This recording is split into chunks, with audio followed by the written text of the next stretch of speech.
You can use multiple investment vehicles to decide where you want your money to be, so you can, get it along the way in your journey through retirement, because you're going to retire at, say, 55 and hopefully live until you're 95. So you're going to need money all along that 40-year journey.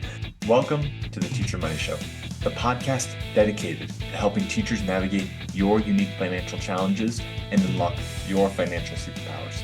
I'm your host, Shaun Morgan, a full-time teacher. That's right, I teach every day just like you, and personal financial coach. And I'm here to help every teacher, whether you're a seasoned teacher looking for fresh insights or a new educator navigating your first paycheck to have a richer wallet, classroom, and life. The contents of this podcast are informational in nature and are not legal or tax advice, and neither I nor my guests are engaged in the provision of legal, tax, or any other advice. You should not act upon this information without first seeking appropriate advice from an accountant, financial planner, lawyer, or other professional. Today, we're going to continue talking about investing by just asking, which vehicle should I invest in? And when I'm talking about vehicles, I'm talking about all those letters, right? We've got and letters and numbers, right?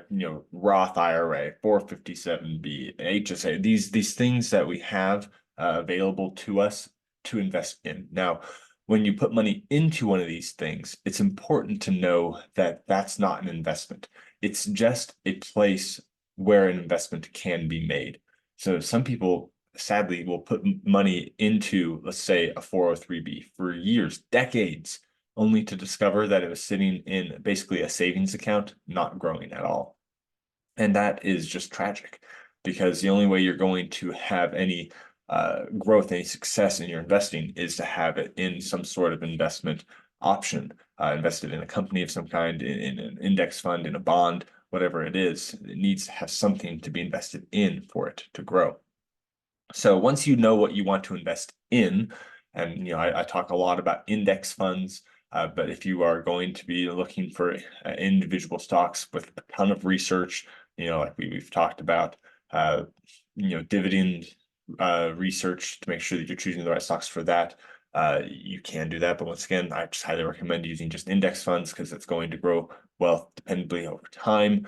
Of course, past performance is not indicative of future results, but assuming that the U.S. economy continues to grow, then your index will continue to grow as well.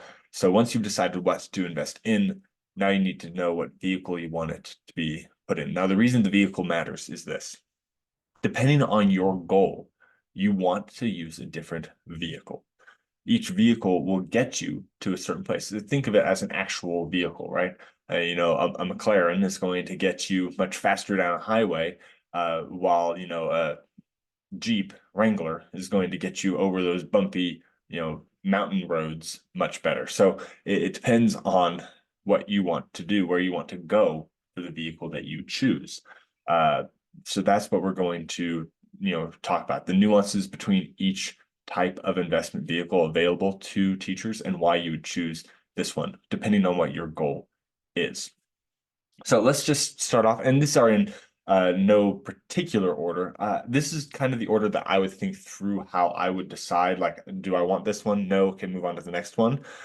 But you don't have to go in this order. I'm not, trying to recommend this order. I just think that this is a logical way to think through them. So the first thing to think about is your Roth IRA. This individual retirement account is powerful because it's yours. It is entirely up to you. What goes in, up to the limit. You can put as much as you want in. There's no one telling you have to put in a certain percent, like there are for your pension, for example. And there's just lots of other benefits to it as well. So for example, if you put money into a Roth IRA, you are taxed up front. But as a teacher, we are not in a high enough tax bracket usually for that to make a huge difference. The amount that you're getting taxed on the money that's going into your Roth IRA is quite small. And I'm assuming that tax rates are going to go up just based on how our country is being run. That's a big if, but assuming that they're going to go up, avoiding paying more taxes in the future seems like a benefit.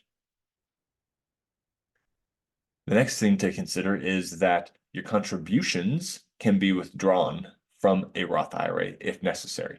not any growth, right? If you put in 1,000 and it's grown to 1,200, you can't take out that $200 for growth. But the contributions can be pulled out. Now, do I ever recommend doing this? It depends. Obviously, there might be a situation where you have to pull out money from your IRA, but I don't want you to do this if you can avoid it. But it's nice to have that as a bit of a backstop, a little bit of a safety net on hand if you absolutely need it. The point of having money is to have freedom. And some of these vehicles are more freeing than others. And in this way, a Roth IRA is more freeing than others. And then the most important thing is that you have control over your fees. You get to decide what brokerage to invest with. You get to decide what companies or index to invest in. Everything is up to you if you want it to be with an IRA. Now, there are more directed IRAs, but I don't recommend those because, once again, they charge you higher fees for not better outcomes. So go ahead and choose an IRA if you want to have more control. I really recommend this as a starting point if you have no reason to go anywhere else, because it has a lot of flexibility and a lot of advantages to it. And the biggest being that you are in control of where the money goes and the fees that are associated with that. The second thing that I would look into is a 457B. Now, a 457 is an interesting vehicle because it has the ability for you to access your money as soon as you separate service. Now, what separate service means is if you leave your job, say you're working for XYZ district, and then you move to another district, even in the same town, it's just a different district, so they're an entirely different employer, you can now access the money in your 457. Now, do I recommend doing that? It depends. You can go back and listen to my episode with Jerry Bourne, where he talks about why he would do that and the benefits that he had to himself for doing that. But that being said, it's still more flexibility. That's what matters most in this instance.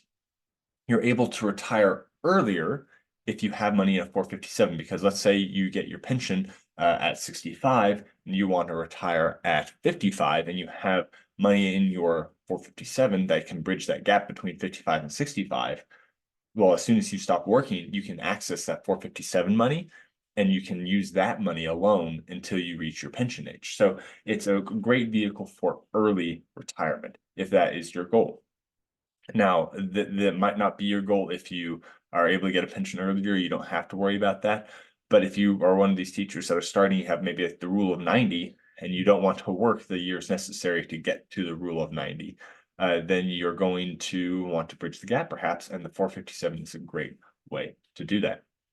Now, there are a few caveats. One, you might not even have access to a 457. It's not available in every state. I think it's around 40 states have it. Two, it might be terrible because there's one usually, and it's usually provided by the state. And if not, it's provided through your district and they have a certain vendor that's offering it. And it's just up to that one vendor. And if that vendor is bad, oh well, right? There's no way to get around that. So just keeping in mind that the 457 does take a little bit of extra due diligence to determine if the fees are good, if the company is good, if you're investing in something that's going to actually grow, and things like that. So don't just say, yeah, I have a 457, I'm jumping on it. You have to make sure you check over those fees for sure. Also, keep in mind that it must be the actual 457, the traditional one, and not the Roth version. The Roth 457 is basically like a Roth IRA. You can pull out your contributions, but not your growth. So keep in mind that if you're doing the 457 approach, don't assume that the Roth will get the same benefit of separating service. I would probably not use a Roth 457 just because it's then just basically becomes a Roth IRA, but I have less control. So Roth IRA, if I'm going to do the Roth version, 457, if those fees are good, and I've done my vet work and I'm trying to work towards early retirement. So that's why the 457 is powerful. The next one to consider is your HSA, your health savings account. You might be like, wait a minute, why is a health savings account on this investment vehicle list? Well, the power of a health savings account, and I almost think that this power means you should invest in it before a Roth IRA, maybe. The only reason I would go against that is because there might be some slight nuance of less flexibility, is that when you put money in, it's tax-free.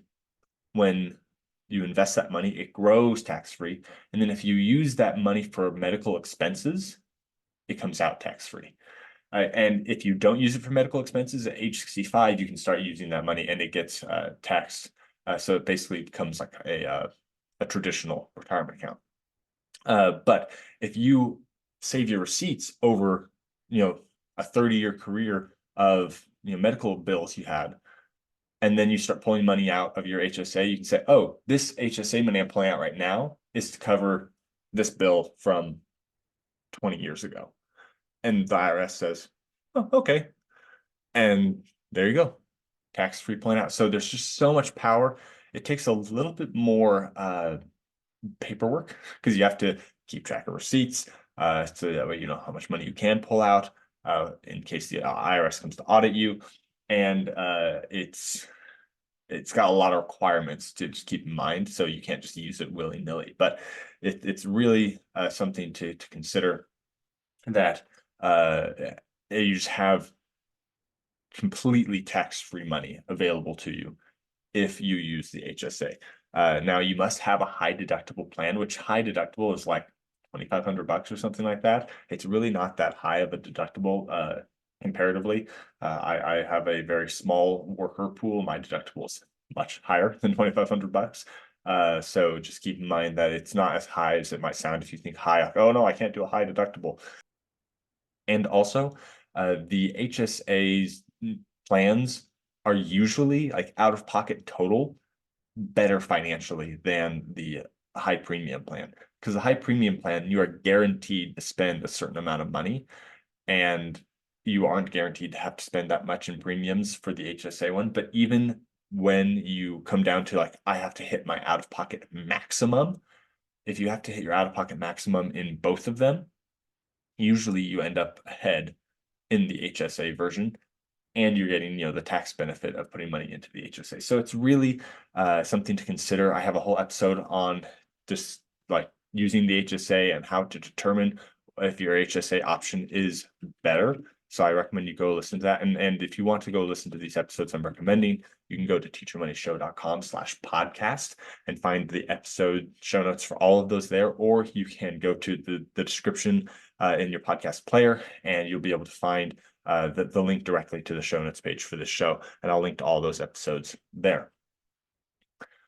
The HSA, like I said, is fantastic, but you have to have the option to invest in it, and you have to have a good investment option after you've put money into it. So I had an HSA in one of my employers, and I said, awesome, an HSA. So I started putting money in, and then I realized they're charging me a fee monthly just for the privilege of having an HSA with them. There wasn't based on any like amount. It was just, oh, you have an HSA with us? Here's a fee. And the amount of money I was putting into it versus the fee was just like an enormous amount that they were charging me, let alone any investments that I was making. And they were going to make me invest using a different company other than this, HSA provider. It was a mess. So I ended up pulling my money out of that HSA and putting it into a Fidelity HSA. Now, there are slightly fewer tax advantages for not doing it as a direct withdrawal from your paycheck. I believe the FICA tax is not removed from it, so you still have to pay that when you put it in Fidelity separately. But that's a pretty small amount, and compared to the fee I was paying, I'd rather just put my money in Fidelity and invest it as a result. So keep in mind that is an option if you need to go that route. But if you have to do that, it might not be worth it compared to these other vehicles that you could use. But just, make sure if you have it, look into the HSA provider, see if the HSA provider allows you to invest it.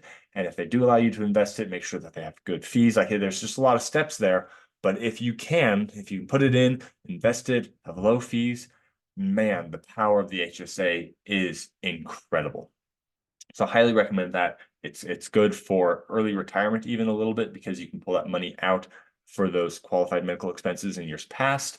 And it's also good for, full age retirement, because you can, at least nothing else, use it as, a traditional retirement account. It's just very versatile. Okay, the next thing to consider is the 403b. Now, this one, Roth or otherwise, doesn't matter. Use extreme caution. As you know, I mentioned probably every other episode. The episode I had with Dan Otter from 403B Wise about deciding whether or not you should use a 403B is just because they're kind of crummy. I mean, so many 403Bs are just riddled with fees. The companies that are going into your school trying to sell you a 403B are giving you bad products to invest in, and they're just they're not well regulated. That's the problem. The 403B has very little regulation, and companies are taking advantage of that. So vet the company. There's tools on 403B Wise on how to do that. Some might even be ready-made for your district. So please look into that.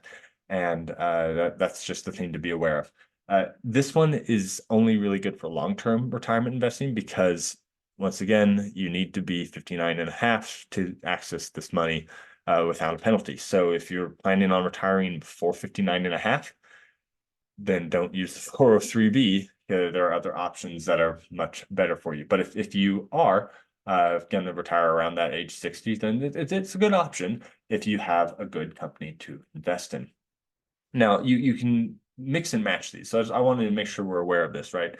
You can put money into the Roth IRA for your first few years of retirement and have some money in or your 457 for the first 3 years, and then have some money in an HSA to maybe bridge an additional gap. And then you'll hit 59 and a half, so you can have the money from your 403B, and that'll get you all the way until you reach 65 when your pension will kick in or whatever. However, that all works out. You have to do the arithmetic of the puzzle, moving things around, figuring out the best way you want to approach that.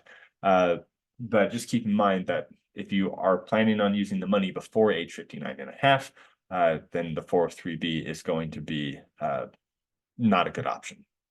And it's just, be careful, right? I would much rather you fill your IRA before even considering a 403B because the advantages are basically the same. The timeline for pulling it out is the same, and you don't even have to worry about using caution with fees, just because you can choose the companies, right? Our Charles Schwab, our Fidelity, our Vanguard that have low fees, pretty much across the board. The next vehicle to consider is the taxable brokerage. The taxable brokerage is when you're just putting money into an investment without any tax shelter protecting it. So the main advantage of doing this is it's flexible. You put the money in today, you pull it out tomorrow. I mean, yeah, there are taxes associated with that, but there's no penalty, right? And if you lost money, that's even a tax write-off for losing the money.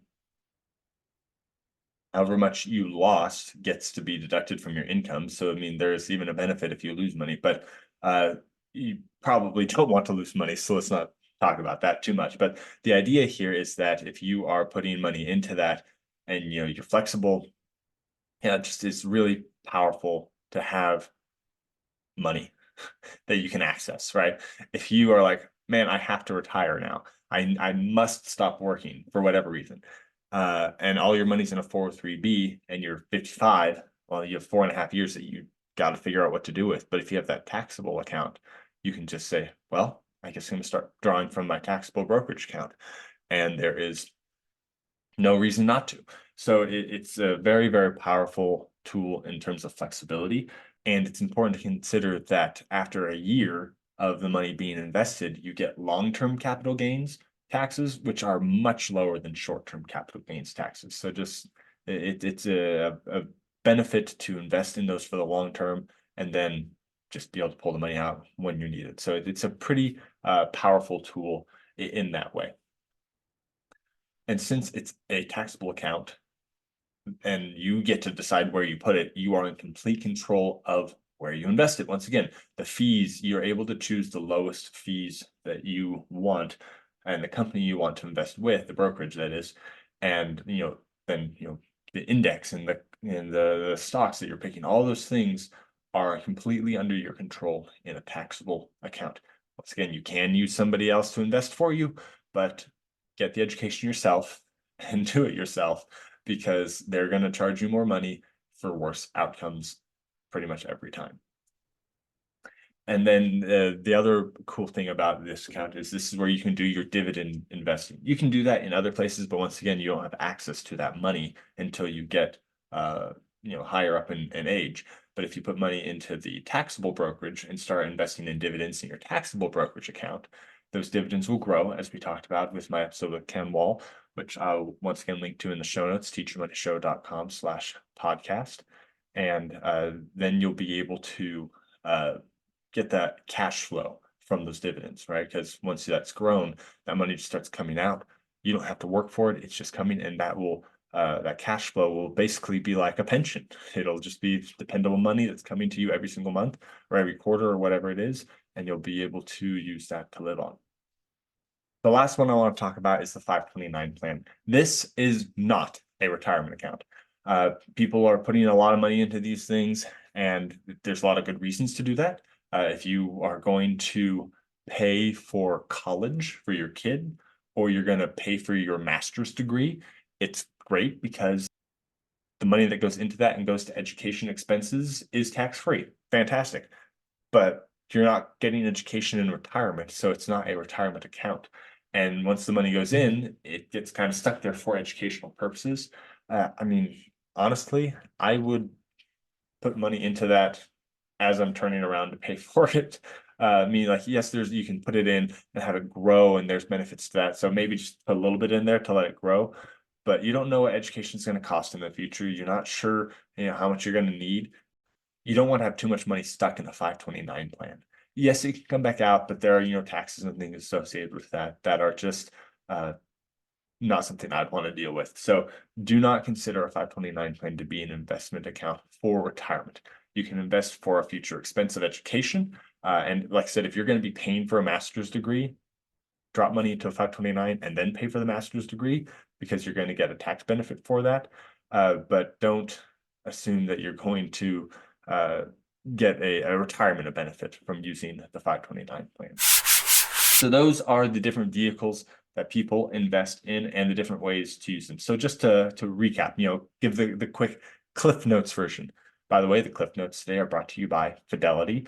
Once again, Fidelity is not a sponsor, but I do have a referral link in the description and on the show notes page at teachyourmoneyshow.com/podcast. Highly recommend you go there. I've already talked about Fidelity multiple times today. They're low cost, great interface, and they're just not trying to scam you. So I use them. Recommend that you use them too if you do not already have your money in a brokerage that you are excited about. Anyway, on to the Cliff Notes. So Roth IRA, great for flexibility and protection. It's kind of like a nice middle of the road. You're flexible, but you're protected account. Not too flexible, not too protected, but it's a good place to start. The 457, great for early retirement as long as you are careful about those fees and making sure you have a good option. The HSA, great because it's just so tax advantaged. There are a lot of boxes to check if you're going to use it, so make sure you're willing to check all those boxes, but just all the tax advantages, hard to beat the HSA. The 403B, yikes. Be careful, right? Great options to invest in a 403B, potentially, but you don't want to just dive in because somebody with donuts offers you a 403B. Make sure you're choosing the right one if you want it, and that you are investing until 59 and a half. If you are not investing for that day, then you want to look at different options for earlier retirement. Then you have the taxable brokerage account, which is the ultimate in flexibility with no protection, right? So keeping in mind that is the most powerful for the flexibility sake, but the least powerful for the taxes. So you want to have this on hand, especially if you want to be able to retire early, because it's got that flexibility piece and it can bridge that gap until your next thing starts coming in, whether that's a pension or the 403B steps in or whatever. Having that money on hand can be a really, really powerful tool for just being able to make choices, especially because of the dividend investing power that allows for cash flow. And since cash flow allows you to cover your expenses, you're able to eat off of dividends much better than off of stocks, which you have to sell to be able to eat. And then just the last thing to remember is that a 529 plan while powerful for paying for your education expenses, is not an investment account for retirement. So just choose that only if you are planning on a very certain amount of education expenses, or you might be stuck with a lot more money in a 529 than you want. Okay, I hope that this has been helpful. I hope that you're able to now see the pieces of the puzzle. Remember, you don't have to choose just one. You can use multiple investment vehicles to decide where you want your money to be, so you can, get it along the way in your journey through retirement, because you're going to retire at, say, 55 and hopefully live until you're 95. So you're going to need money all along that 40-year journey. And that is why the different vehicles are there for you to be able to mix and match them as you need them along the way.